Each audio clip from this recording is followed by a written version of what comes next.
আমার ৩২ বছর বয়সী দিদি অনেক বছর পর আমাদের বাড়িতে ফিরে এসেছিলেন। তাকে দেখে মনের মধ্যে একটা অদ্ভুত অনুভূতি হল। একসময় সে নিজের পছন্দমতো কাজের খোঁজে অন্য শহরে চলে গিয়েছিল। তখন বাবার সঙ্গে তার বিয়ে নিয়ে বেশ বড়সড় একটা তর্ক হয়েছিল। সেই রাগ আর অভিমানে সে বাড়ি ছেড়ে চলে যায়। দিদির বাড়ি আসার পর থেকে সে সবসময় আমার আশেপাশে ঘোরাঘুরি করত। একদিন সকালে আমি গোসল করে এসে দ্রুত জিন্স পরতে গিয়ে সমস্যায় পড়লাম। জিন্সটি এক জায়গায় আটকে গিয়ে খুব ব্যথা হচ্ছিল। ব্যথার কারণে আমি অসাবধানতাবশত মাকে ডাকতে শুরু করলাম। তবে মা তখন বাড়িতে ছিলেন না। আমার চিৎকার শুনে দিদি দৌড়ে আমার ঘরে এসে উপস্থিত হল। তার পরবর্তী আচরণ আমাকে চমকে দিয়েছিল। আমি লজ্জায় মাথা নিচু করে বললাম, দিদি, আমি নিজেই পারব। কিন্তু তিনি শান্তভাবে বললেন, লজ্জা পেলে সমস্যাটা আরও জটিল হতে পারে। আমাকে সাহায্য করতে দাও। আমি কিছু বললাম না, চোখ বন্ধ করে দাঁড়িয়ে রইলাম। তারপর হঠাৎ আমার দিদি ছিলেন অনেক সুন্দর, গায়ের রং ছিল অনেক ফর্সা। তার বয়স ৩২ হলেও তাকে দেখলে মনে হতো এখনও তার বয়স ১৮। কারণ তিনি তার শরীরের অনেক যত্ন করতেন, যা তাকে অনেক আকর্ষণীয় করে তুলত। জানি না কেন তিনি এখনও বিয়ে করেননি। আমার নাম ঈশান। আমি ১০ম শ্রেণীর ছাত্র। আমার জীবন অন্য সাধারণ শিশুদের মতো ছিল না, কারণ বাবা মা দুজনেই কর্মজীবী। বেশিরভাগ সময় বাড়ি ফাঁকা থাকত, বিশেষ করে দুপুরে স্কুল থেকে ফিরে নিজেকে একা পেতাম। প্রায়ই ভাবতাম যদি কেউ থাকত যে আমার অপেক্ষায় থাকত, কিন্তু বাস্তবতা ছিল অন্যরকম। একদিন হঠাৎ আমার দিদি প্রিয়া বাড়ি ফিরে এলো। অনেকদিন ধরে সে অন্য শহরে পড়াশোনা এবং চাকরি করছিল। বাড়ি ফেরার পর থেকে সে আমার সঙ্গে সময় কাটাতে শুরু করল। স্কুল থেকে ফিরে দেখতাম সে আমার অপেক্ষায় বসে আছে। আমরা গল্প করতাম, একসঙ্গে খেতাম, সময় কাটাতাম। একদিন আমি বইপত্র গুছাতে গিয়ে সমস্যায় পড়ি। দিদি হেসে এসে বলল, তুমি এত এলোমেলো কেন? সে গুছিয়ে দিয়ে বলল, এভাবে একটু ঠিকঠাক চললে তো ভালো হয়। ধীরে ধীরে আমাদের দিনগুলো সুন্দর হয়ে উঠল। দিদি আমার জীবনের শূন্যতাগুলো পূরণ করল। তার বয়স ৩২ বছর, এখনও বিয়ে হয়নি। বাবা জানালেন সে কিছুদিন আমাদের সঙ্গে থাকবে। এই খবর যেন আমার জীবনে নতুন আলো নিয়ে এলো। অবশেষে আমার পাশে কেউ থাকবে, আমার গল্প শুনবে এবং যত্ন নেবে। বাড়ির দরজা পার হওয়ার সঙ্গে সঙ্গেই দিদি আমাকে দেখে গলা জড়িয়ে ধরল। সে হাসি মুখে বলল, তুই তো অনেক বড় হয়ে গেছিস ঈশান। তার কণ্ঠে এমন একটা মমতা আর ভালোবাসা ছিল, যেন আমি পৃথিবীর সবচেয়ে সুখী মানুষ। ওই মুহূর্তের অনুভূতি আমি কোনো কথায় প্রকাশ করতে পারব না। বাবা দিদির থাকার জন্য আমার ঘরে ব্যবস্থা করলেন। প্রথমে একটু অস্বস্তি লাগলেও, কারণ আমি কখনো আমার ঘর কারো সঙ্গে ভাগ করিনি। দিদির সঙ্গে ঘর শেয়ার করা আমার জন্য এক অন্যরকম অভিজ্ঞতা হলো। আমি খুশি মনে রাজি হয়ে গেলাম। দিদি আসার পর থেকেই আমার জীবনে অনেক পরিবর্তন এলো। দুপুরে স্কুল থেকে বাড়ি ফিরে আমি দেখতে পেতাম দিদি দরজার সামনে আমার জন্য অপেক্ষা করছে। আমি ঘরে ঢুকতেই সে আমার স্কুল ব্যাগটা নিয়ে বলতো, আগে হাত ধুয়ে নে, তারপর খেতে বসবি। তার এই যত্ন আর ভালোবাসা আমার দিনগুলোকে আরও সুন্দর করে তুলেছিল। আমাদের সময়টা কাটত গল্প, হাসিঠাট্টা আর স্মৃতিচারণে। দিদি আমার পড়াশোনা এবং অন্যান্য বিষয়ে আমাকে সাহায্য করত। সে শুধু আমার দিদি নয়, আমার সবচেয়ে ভালো বন্ধুতে পরিণত হয়েছিল। দিদি শুধু আমার খাওয়া দাওয়া দেখাশোনা করত না, আমার পড়াশোনাতেও সাহায্য করত। এমনকি আমার হোমওয়ার্ক করতেও পাশে থাকত। আমি জানতাম দিদি বাড়িতে আসার পেছনে আরেকটি বড় কারণ ছিল। কয়েক মাস আগে আমার থাইরয়েড রোগের সমস্যা ধরা পড়ে। আমার বয়সে এটি খুবই অস্বাভাবিক ছিল এবং আমার জন্য একটি বড় ধাক্কা। এই রোগের চিকিৎসার জন্য আমাকে প্রতিদিন থাইরয়েডের ইনজেকশন নিতে হতো। একজন পুরুষ নার্স প্রতিদিন দুপুরবেলা আমার বাড়িতে এসে আমাকে ইনজেকশন দিত। সে খুব দায়িত্ব নিয়ে তার কাজ করত। যদিও ইনজেকশন নেওয়া আমার জন্য সহজ ছিল না, কিন্তু এটি ছাড়া আমার অন্য কোনো উপায় ছিল না। দিদি বাড়িতে আসার পর থেকেই আমার জীবন অনেক বদলে যায়। সে আমার স্কুল যাওয়া থেকে শুরু করে পড়াশোনার পুরো দায়িত্ব নিজের কাঁধে তুলে নেয়। সকালবেলা সে আমাকে সময়মতো ঘুম থেকে তুলে স্কুলের জন্য তৈরি করত। দুপুরে স্কুল থেকে বাড়ি ফেরার সময় দিদি দরজায় অপেক্ষা করত। ব্যাগটা আমার কাছ থেকে নিয়ে মিষ্টি করে জিজ্ঞেস করত, আজ স্কুল কেমন গেল? তার এই যত্ন এবং ভালোবাসা আমার জীবনের কঠিন সময়গুলোকে অনেক সহজ করে তুলেছিল। দিদি শুধু আমার দিদি নয়, সে আমার জীবনের এক বিশাল শক্তি হয়ে উঠেছিল। সেদিন তার কথাগুলো শুনে আমার মনের ভার অনেকটা কমে গিয়েছিল। সাম্প্রতিক সময়ে আমার শরীরের অবস্থা আগের মতো ছিল না। থাইরয়েড সমস্যার কারণে আমি দ্রুত ক্লান্ত হয়ে যেতাম এবং মাঝে মাঝে দুর্বলতাও অনুভব করতাম। দিদি আমার এই অবস্থা দেখে খুব চিন্তিত হয়ে পড়েছিল। তিনি আমার খাওয়া দাওয়ার প্রতি বিশেষ যত্ন নিতে শুরু করেন। নিজের হাতে খাবার বানিয়ে বলতেন, ঈশান, তুই খুব তাড়াতাড়ি ভালো হয়ে উঠবি। এই সবই তোর স্বাস্থ্যের জন্য জরুরি। যখন পুরুষ নার্স এসে আমাকে ইনজেকশন দিত, তখন দিদি আমার পাশে বসে থাকত। তিনি আমার হাত ধরে বলতেন, ভয় পাবি না, এটা খুব অল্প সময়ের ব্যাপার। তার কথায় আমি অনেকটা সাহস পেতাম। দিদি অনেক দিন ধরে বাড়িতে ছিল এবং আমার স্কুলে যাওয়া থেকে শুরু করে পড়াশোনার সমস্ত দায়িত্ব তিনিই সামলাতেন। এক রাতে হঠাৎ ঘুম ভেঙে গেল। কেন এমন হলো বুঝতে পারছিলাম না। ঘরটা আধা অন্ধকার ছিল, কিন্তু আমার শরীরে কারো স্পর্শ অনুভব করলাম। প্রথমে ভেবেছিলাম হয়তো এটা ভুলবশত ঘটেছে। হয়তো ঘুমের মধ্যে দিদির হাত আমার দিকে চলে এসেছে। কিন্তু এই অনুভূতি আমাকে অস্বস্তিতে ফেলতে শুরু করল। আমি কিছুক্ষণ চুপচাপ শুয়ে ভাবতে থাকলাম, হয়তো আমি ভুল বুঝছি।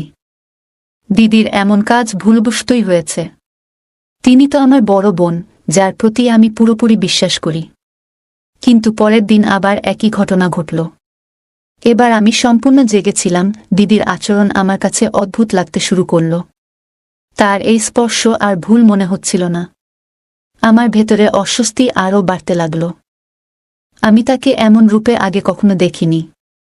তিনি তো সেই মানুষ যিনি আমার যত্ন নেন, পড়াশোনায় সাহায্য করেন এবং মায়ের মতো করে আমার পাশে থাকেন।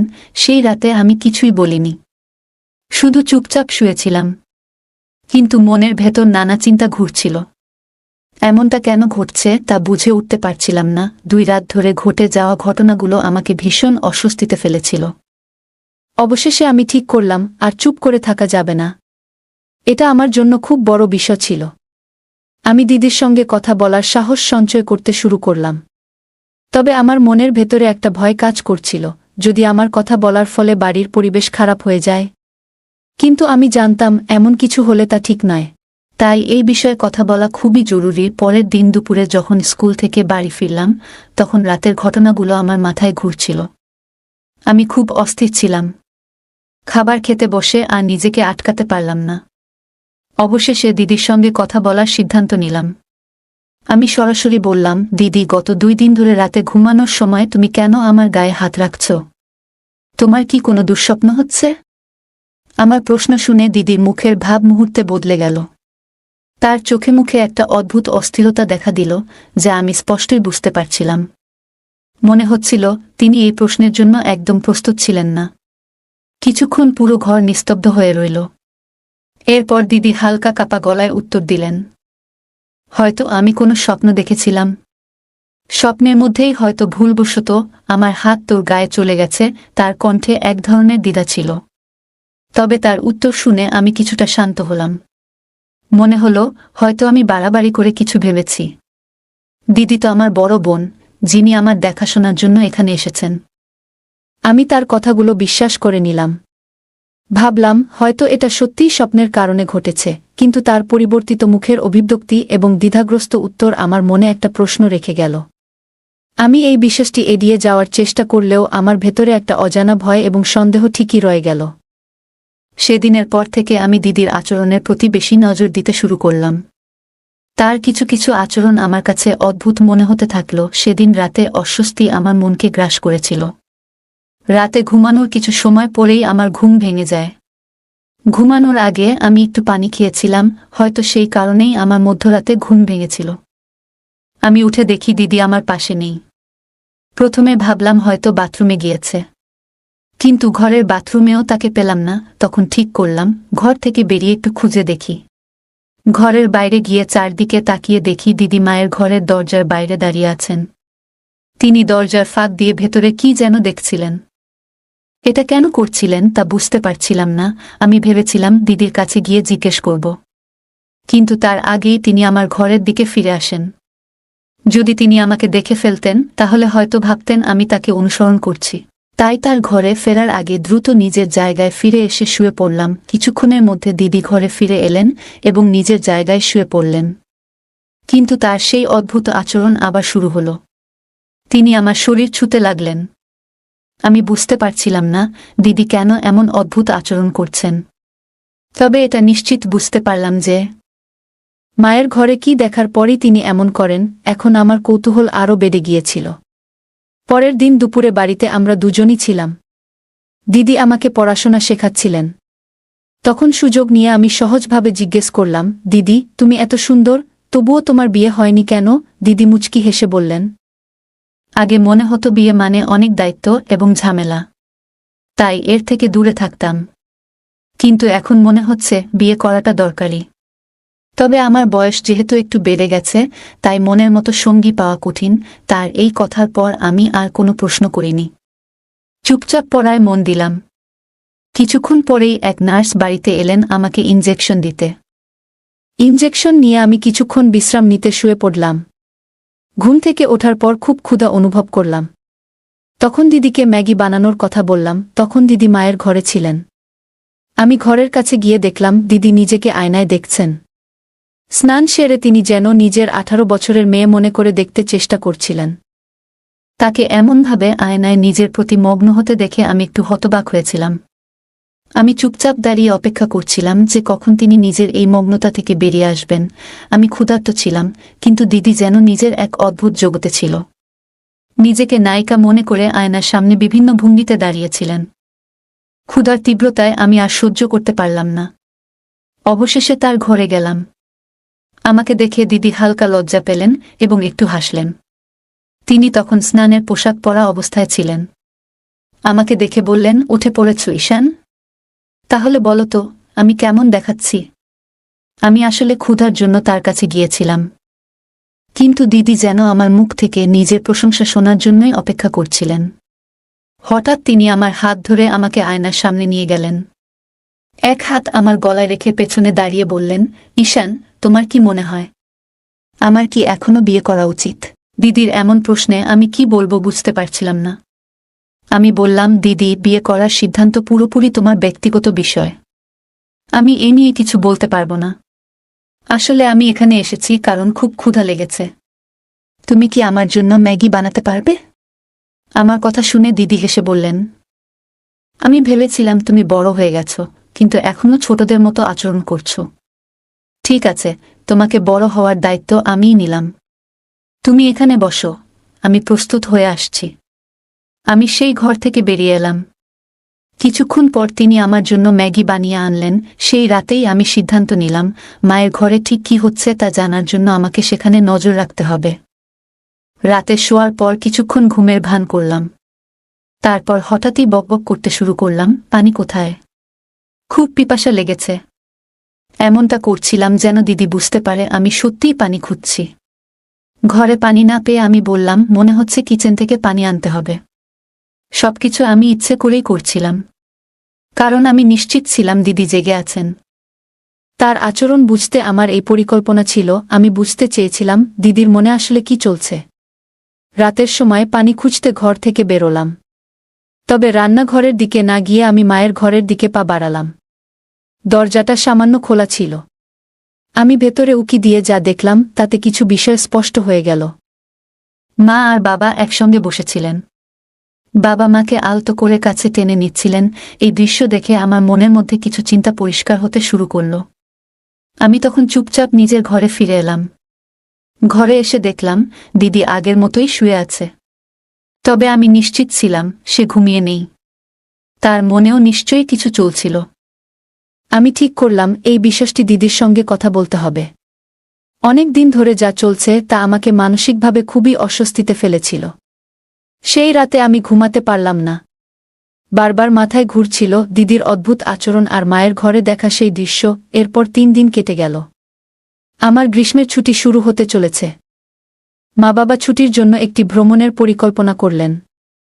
তবে সেই ভ্রমণ ছিল শুধু তাদের জন্য। তারা বললেন, আমার সামনে বোর্ড পরীক্ষা রয়েছে। এই সময়টা পড়াশোনার জন্য কাজে লাগানো উচিত। আমি অনেক বুঝিয়েও তাদের সঙ্গে যেতে রাজি করাতে পারলাম না।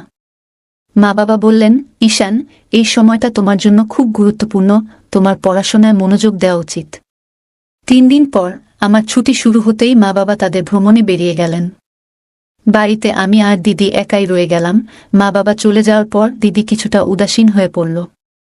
আমি তার পাশে গিয়ে বসে হাসতে হাসতে বললাম, দিদি, এখন তো তোমারও বিয়ে করার ইচ্ছে হচ্ছে, তাই না?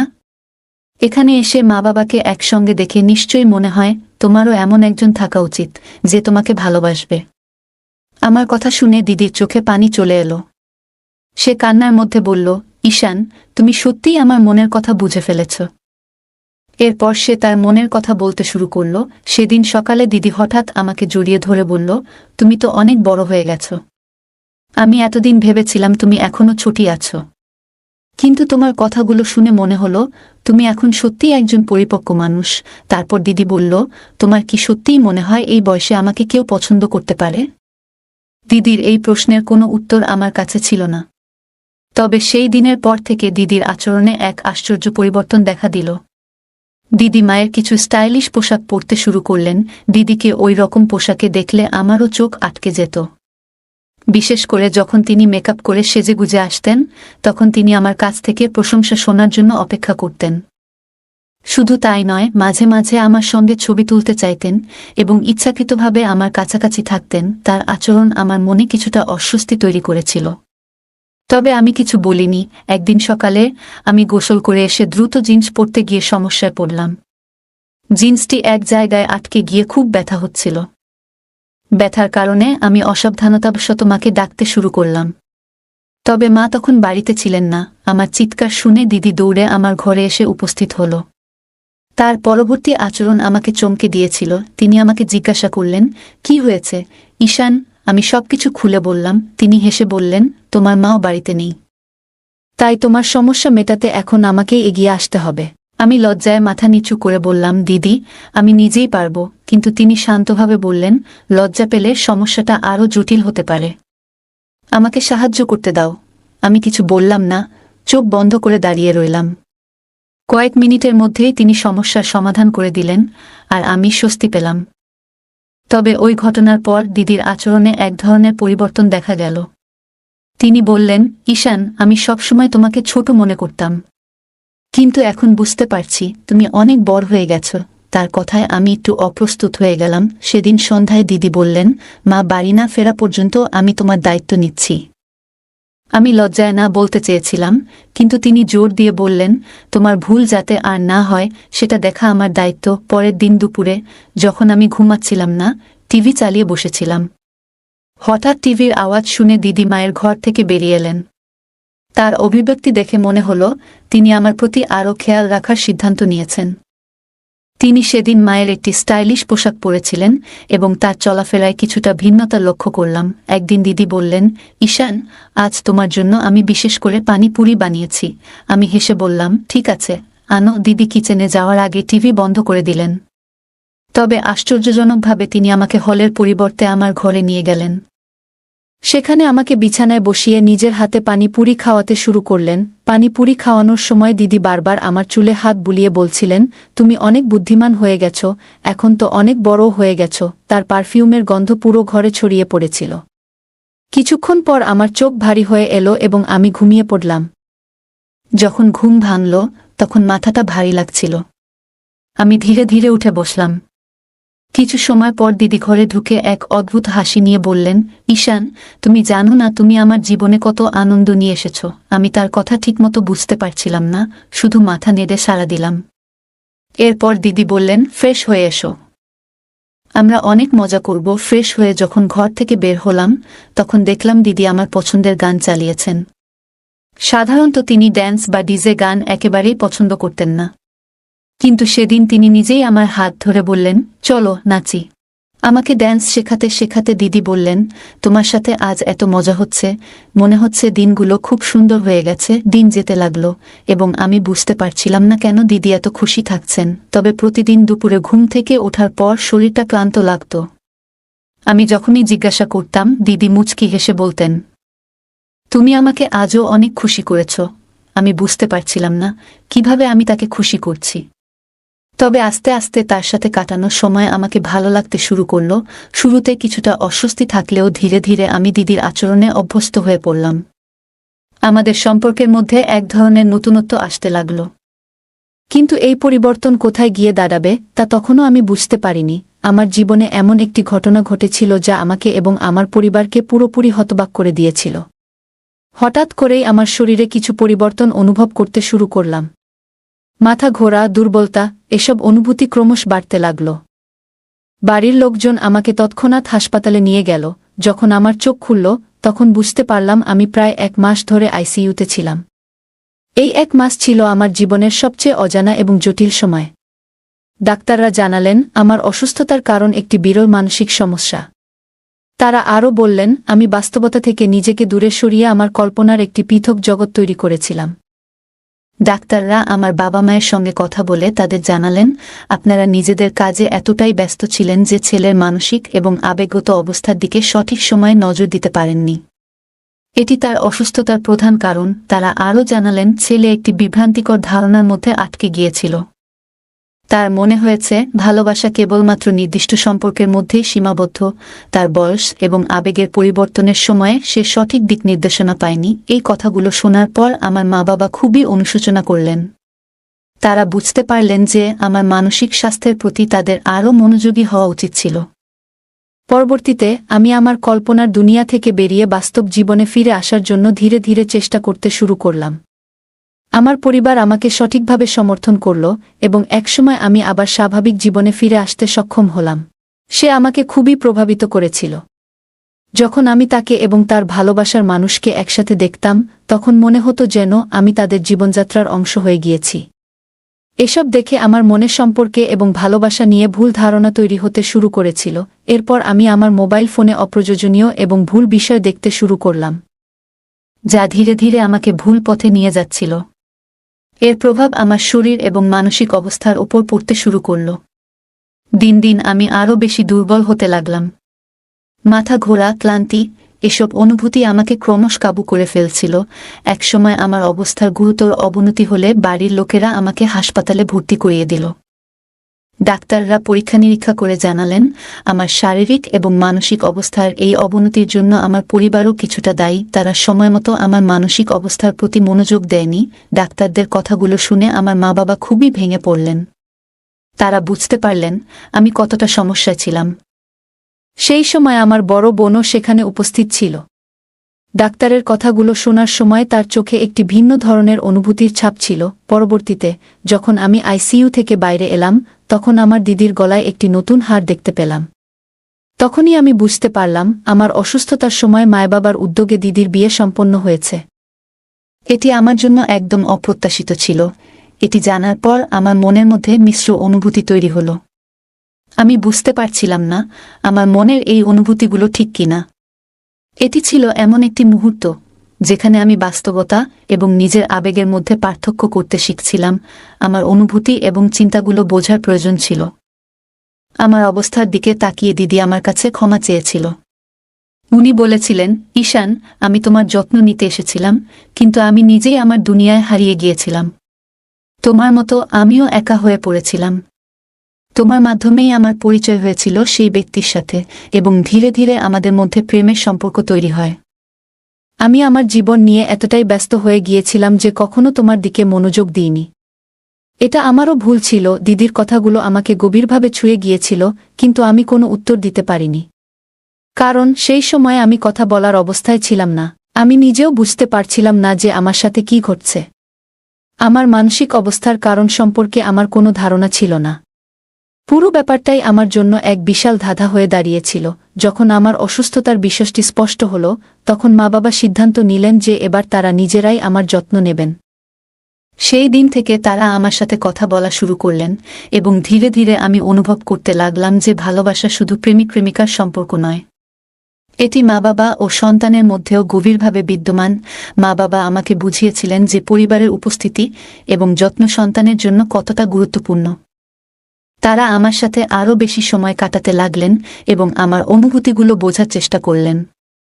ধীরে ধীরে আমি বুঝতে পারলাম যে সন্তানেরা তাদের মা বাবার কাছ থেকে যে ভালোবাসা এবং মনোযোগ পায় তা অন্য কোনো সম্পর্ক থেকে সম্ভব নয়। আমি বুঝতে পারলাম যে যে কোনো সম্পর্কের শক্তি এবং সৌন্দর্য তার মধ্যে থাকা বিশ্বাস এবং বোঝাপড়ার উপর নির্ভর করে। মা বাবা আমাকে শিখিয়েছেন যে আমাদের কখনোই আমাদের সন্তানদের একা ফেলে রাখা উচিত নয়। তাদের মানসিক এবং আবেগত স্বাস্থ্যের যত্ন নেওয়া আমাদের জন্য সবচেয়ে গুরুত্বপূর্ণ। আজকের দিনে অনেক মা বাবা আমরা ক্যারিয়ারের চাপে প্রায়ই সন্তানদের অনুভূতি ও প্রয়োজন উপেক্ষা করি, যা তাদের মানসিক স্বাস্থ্যে গভীর প্রভাব ফেলে। একাকিত্ব, বিষণ্ণতা এবং মানসিক সমস্যার শিকার হয় তারা। সন্তানদের সুস্থ ও সুখী রাখতে হলে তাদের সঙ্গে বন্ধুর মতো আচরণ করা, মনের কথা শোনা এবং মাঝে মাঝে ঘুরতে নিয়ে যাওয়া জরুরি। ছোট ছোট কাজ তাদের মানসিক শান্তি ও সুখ এনে দেয়। তাদের সঙ্গে সময় কাটানো, ভালোবাসা প্রদর্শন এবং মজবুত সম্পর্ক গড়ে তোলা তাদের মানসিক ও শারীরিক বিকাশের জন্য গুরুত্বপূর্ণ। মা বাবার সমর্থন সন্তানদের জীবনের চ্যালেঞ্জ মোকাবিলায় শক্তি যোগায়। তাই তাদের মানসিক স্বাস্থ্য ও সুখ আমাদের প্রথম অগ্রাধিকার হওয়া উচিত। বন্ধুরা, এই ছিল আজকের আমাদের ছোট্ট গল্প। কেমন লাগল আপনাদের? কমেন্টে জানাতে ভুলবেন না। যদি ভালো লেগে থাকে তাহলে অবশ্যই লাইক করুন এবং আপনার বন্ধুদের সাথে শেয়ার করুন। এরকম আরও সুন্দর গল্পের জন্য আমাদের চ্যানেলটি সাবস্ক্রাইব করুন এবং বেল আইকন চাপতে ভুলবেন না।